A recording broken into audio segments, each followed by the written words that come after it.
Today, I will present my study, mainly deal with the future of U.S. early childhood education, dealing with the prospects and challenges in the 21st century. All right. I am serving for early childhood program coordinator and full professor in early childhood education major. And my research specialty is parental and father education.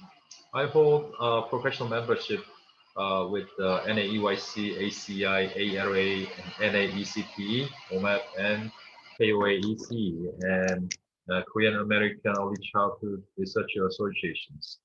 And I published 3 books in 2013 and 15 and 17 about fathers' involvement and an intro to father education. All right. I start with challenges in early childhood education. So early childhood education are really critical issue, and early childhood educators must know about.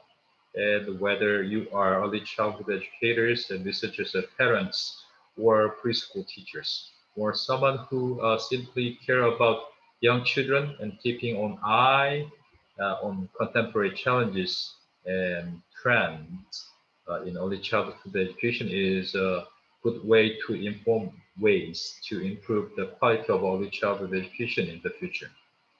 However, knowing the latest challenges immensely doesn't always mean we know how to best guide early childhood educators.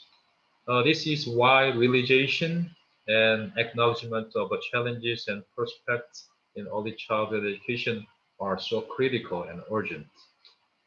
This is how we find appropriate and effective ways to move forward in early childhood education. I will start with the challenges in early childhood education first. All right. The COVID-19 pandemic has resulted in monumental changes to education, especially early childhood education throughout the world.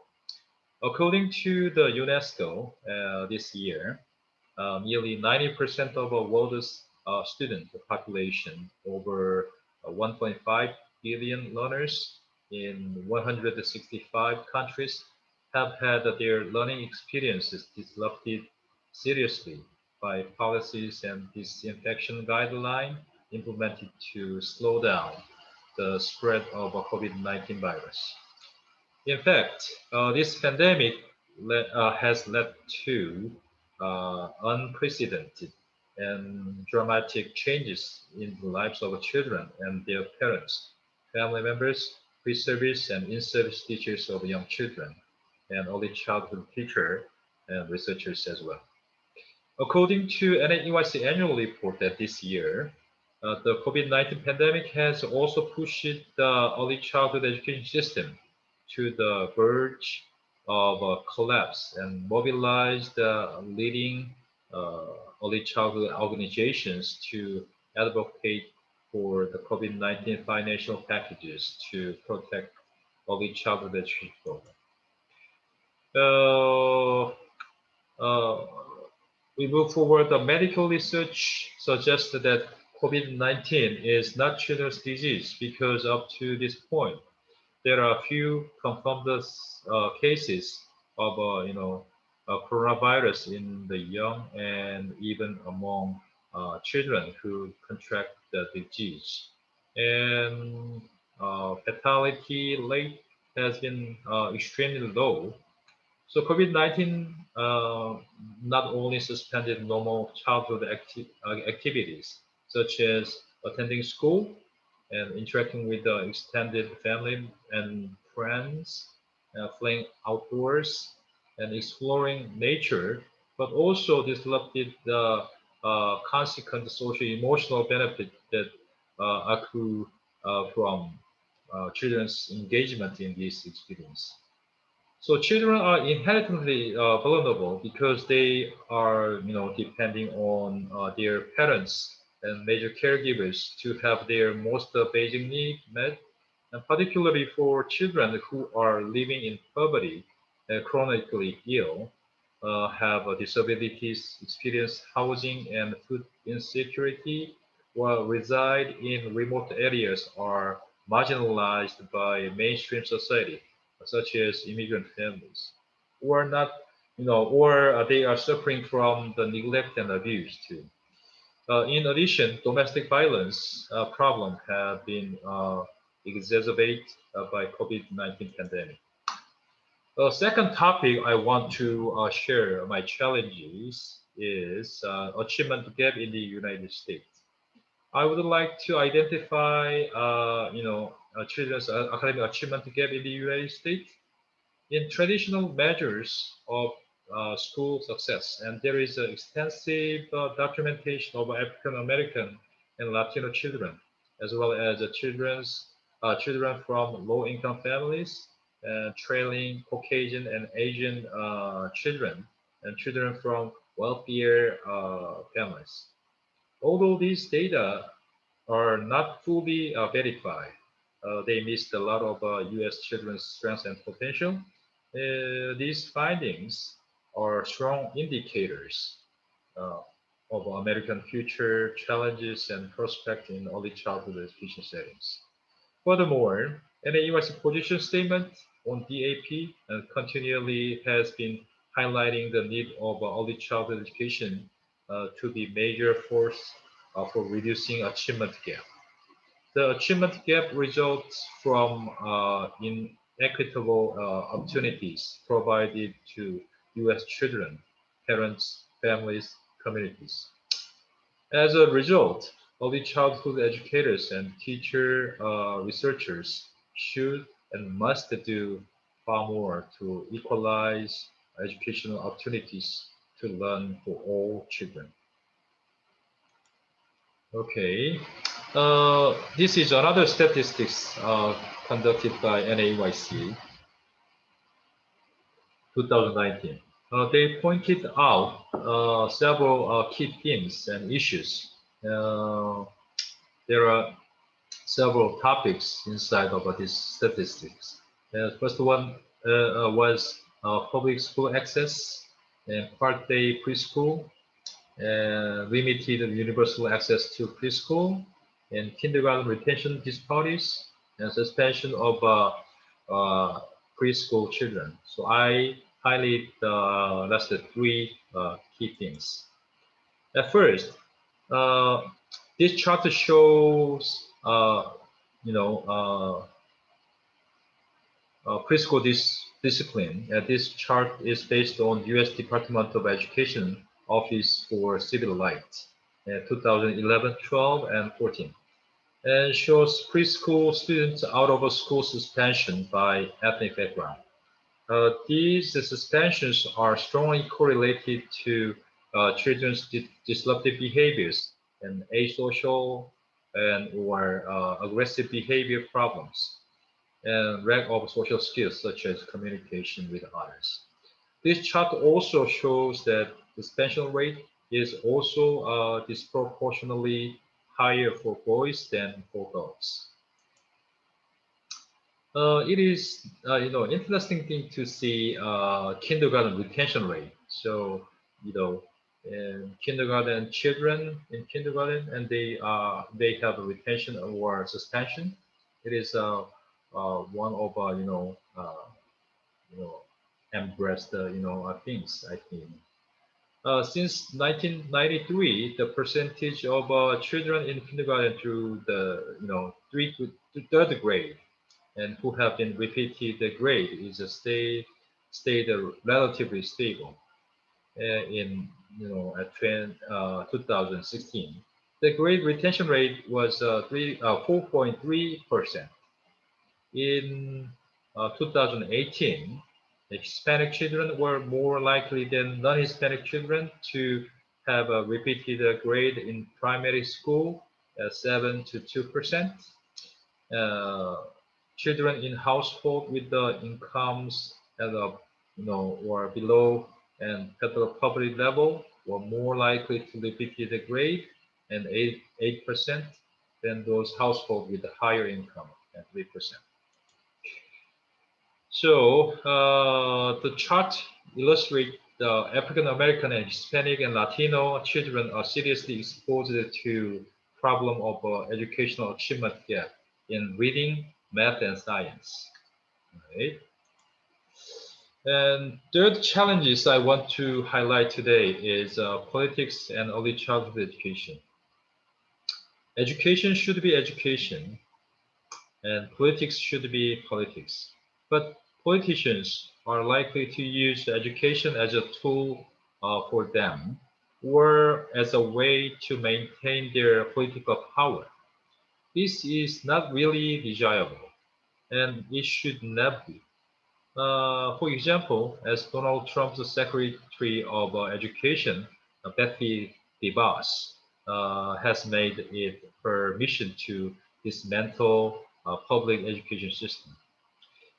She has promoted the privatization of public schools through vouchers and continually calls for a deep budget cut to federal funding and rolls back protections for the vulnerable children and completely disregard children's educational right and the safety of educators during COVID-19 pandemic. So in American history, and we have a Head Start program in 1967, and No Child Left Behind, and George Bush ministry in 2001, Race to the Top, and Clinton and Obama ministry in 2005 and 2009, and you know, Betty DeVos has modified and revoked these programs through a federal funding system. As mentioned before, American early childhood policies and standards have been strongly influenced by political decision makers. In my personal opinion, and education should be given entirely to educators and competent professionals. In addition, if possible, education and educational policies should not constantly shift with leadership change and political party ideals, and therefore the field of education should block political pressure and should not be allowed to use as a tool of political wrangling.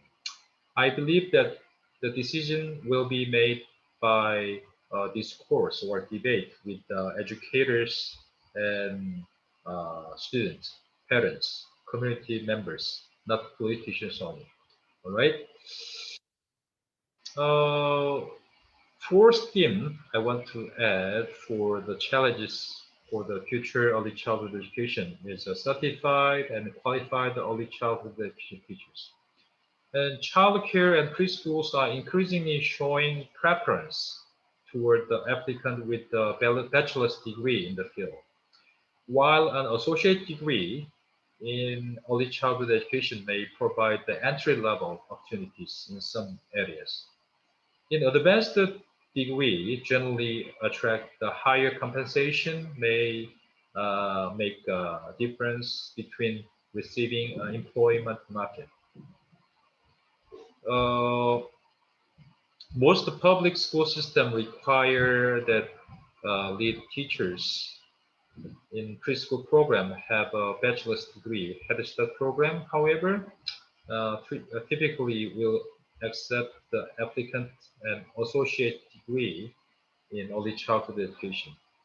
And CDA or CCPC may be required to teach preschool in some states. These trends are likely to have a significant effect on the working conditions and job opportunities available for college graduates in the early childhood education. By pursuing this career path, preschool teachers and child care provider can make a positive impact on young children and can ensure the best possible foundation for future academic growth and success. So this chart shows that percentage of children enrolled in preschools with more than 20% of teachers not yet certified by student race and ethnicity. This is another chart I want to share. According to the Bureau of Labor Statistics, 2020, preschool teachers held about uh, 540,400 jobs in 2019. The largest employers of preschool teachers were child care services at 62%, and religious, grant marketing, civic, professional, and similar organizations and 16%. Elementary and secondary schools, state, local, and private level, and 14%, and individual and family services, and 2%, and others. Lack of certified teachers is one of the significant challenges to improve the quality of early childhood education in the United States. Okay, last one I want to share is child abuse. Child abuse and neglect is one of the serious issues and crises in early childhood education. According to U.S. Children's Defense Fund in 2015, more than 3.5 million children were reported for child abuse and neglect at the rate of one child every 30 seconds. It is really serious. More than 80% of victims are abused by one or two parents. And there are several types of abuse and neglect, such as physical abuse, verbal abuse, emotional abuse, and sexual abuse, and neglect. Neglect, the definition of neglect refers to, include unsuitable clothing for weather, and dirty and unbathed, and extremely, hunger, and, lack of supervision. Unprepared, unqualified parents, family members, strangers, and childcare teachers and preschool teachers may be carrying out these kind of abuse and neglect. It is clear that the abuse and neglect of children are not limited to social, racial, and socioeconomic status. Ironically, it is happening to children at all levels of a social spectrum. Therefore, all and every early childhood educators and administrators, politicians, and researchers must come up with a practical and authentic alternative, such as a strong legal punishment or mandatory parental education and training programs to protect our children from the child abuse and neglect. This challenge exists not only in the United States, but also in many countries around the world. Right. Second session, I present prospectus in the future early childhood education, which way to go. First, the theme for the future prospect in early childhood education is about ethic of social reform in early childhood education. Ethic of social reform refers to an expectation that education has potential for bringing out a significant social change and improvements.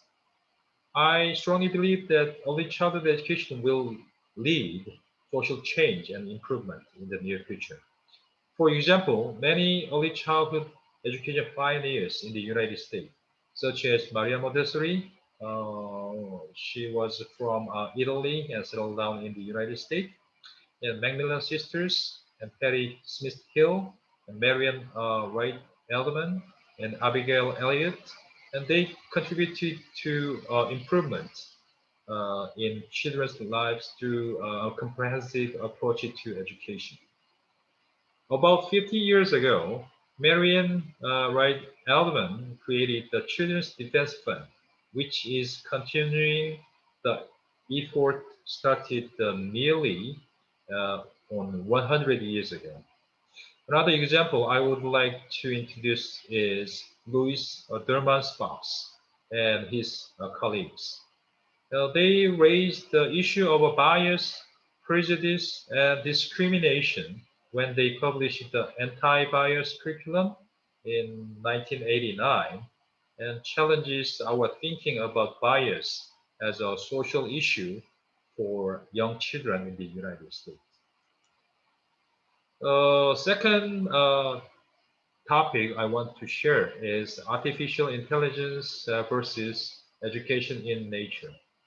AI and technology is an ongoing trend and newly emerging issue in early childhood education, as it is in pretty much every industry in the world. Only a few years ago, early childhood educators had to decide how to teach in the era of artificial intelligence and the digital environment in the early childhood education classroom. Whether you like it or not, AI and technology and device usage by young children are a reality of the life these children are facing now. Children hold digital device and use online platforms at a really young age and are spending more and more time in front of small screens instead of analog approaches and outdoor activities. So, on the other hand, many American early childhood educators are pursuing early childhood education with nature rather than adapting to the new digital teaching method. For example, the forest kindergarten movement. I think it is popular in Korea too. So the forest kindergarten movement was proposed by Waldorf School and many early childhood educators in Scandinavian countries such as Sweden and Norway and Denmark. And they believe that it is more desirable for children to learn the basic principles of life through nature than to learn from the virtual experience in the restricted indoor space. As a basis for this argument, they proposed the results of brain research. The frontal lobe became more active when they learning through the natural object than when children are learning using digital devices, and had a positive impact on creative thinking and effective on cognitive development. The debate over these two different approaches in early childhood education is still ongoing. My personal view is that it is desirable to provide young children with a balanced digital and analog education curriculum together.